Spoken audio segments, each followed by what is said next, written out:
defense bring you guys back in it? The traps, creating a turnover? I think in the second half, we really picked it up, going to our 1-2-2 full court zone.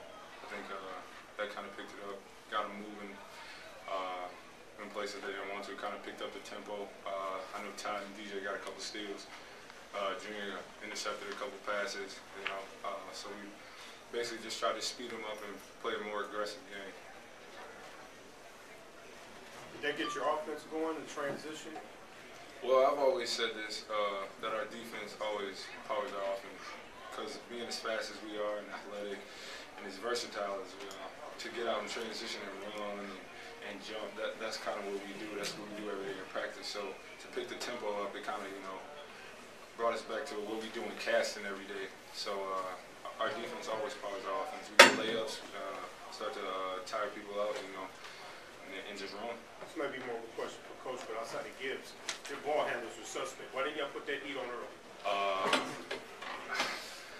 That might be a question for Coach, but if I was Coach, I would probably say just worried about all the screening, because Pittsburgh is more of a team. They run a lot of plays. They set a lot of screens. So we were worried as far as them getting layups and trying to close out, because they didn't have too many shooters. So we're trying to just keep Ashton, outside the three-point line and not worry about as many ball screens and layups, but that kind of backfired, so we just switched to that. You guys living a little dangerously, falling behind, and having to come back? I don't know. I don't know what it is. Maybe everyone needs to wake up and needs to splash some water on their face before the game. But luckily we can turn it around. I mean, it's not a switch that we flick on and off, but I think I really can't call it. Maybe some guys are, just need to get loose and get into a rhythm of the game. I know how that is for most players. Some players just need to get into a rhythm before they can really start going. You didn't get a lot of paint touches, you and Devontae. There was a stretch there where he shot like 3 or 4 threes. Did Coach tell you how to knock that off and try to get some paint touches? Well, we emphasized on repaint touches this game. Pittsburgh does a lot of helping to help upfield. So getting in the paint one time won't really affect anyone because they're pretty good at rotating. So repaint touches is trying to get the ball back out and get in the paint again. So 1, 2, maybe 3 times a possession. So he basically just said stop falling in love with the 3-point shot. It looks good and all, but inside is where the game is won. You played some 3 out there with Devontae and Jay. You more comfortable out on the perimeter playing sort of a small forward position? Yeah, most definitely. I get to use my versatility a lot, and I get to run and jump and do all the things I do inside with bigger players as far as jumping for the ball or rebounding and trying to block a shot. But I get to jump past the lanes and do things like that, so it's pretty fun. Is that a rotation Buzz said may happen more often now? Yeah. During the summer or the fall, when we were working on doing individuals, me, Devontae, Chris, and Jay would often work out and work on running plays like that. But due to Chris's fall, it's just me, Devontae, and Jay. But it's just called playing big. Me and Jay really aren't really 4s or 5s, but wing players. And being that we can play inside, it's kind of versatile for us. So being able to play us all at the same time, and Devontae just does what Devontae do, and me and Jay kind of pick up the slack on the wing or on the forward. It's kind of the same thing.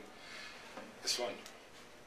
As you evolve into being a wing player to a low post player, you still getting your wires crossed up from time to time?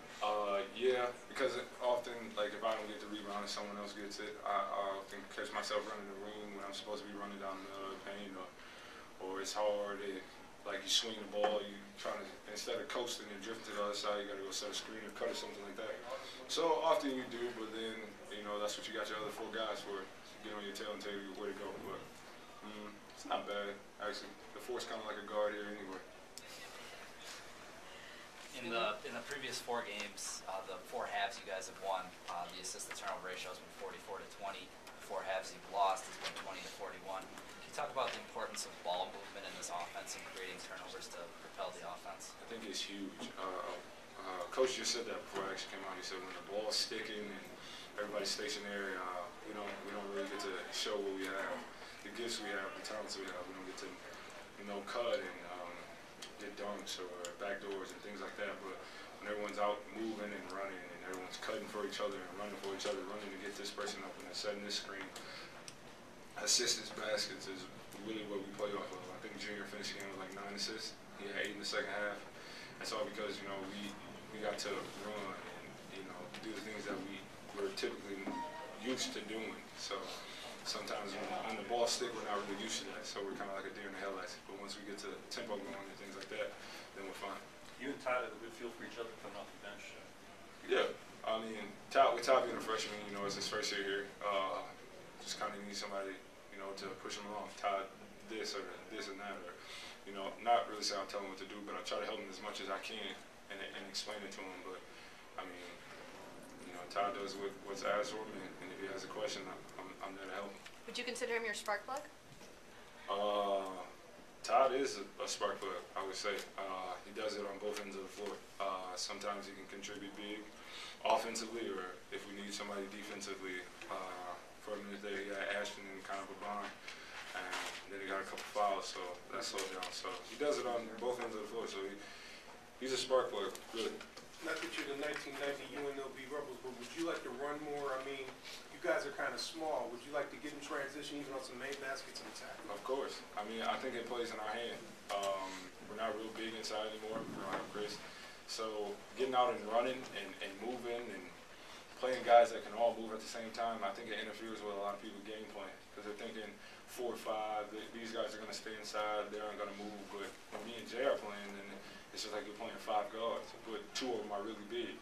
So in order to, and when we can move and get people going and get guys spinning, and like big 4s and 5s that can't really keep up with us, I think it plays in our hand greatly.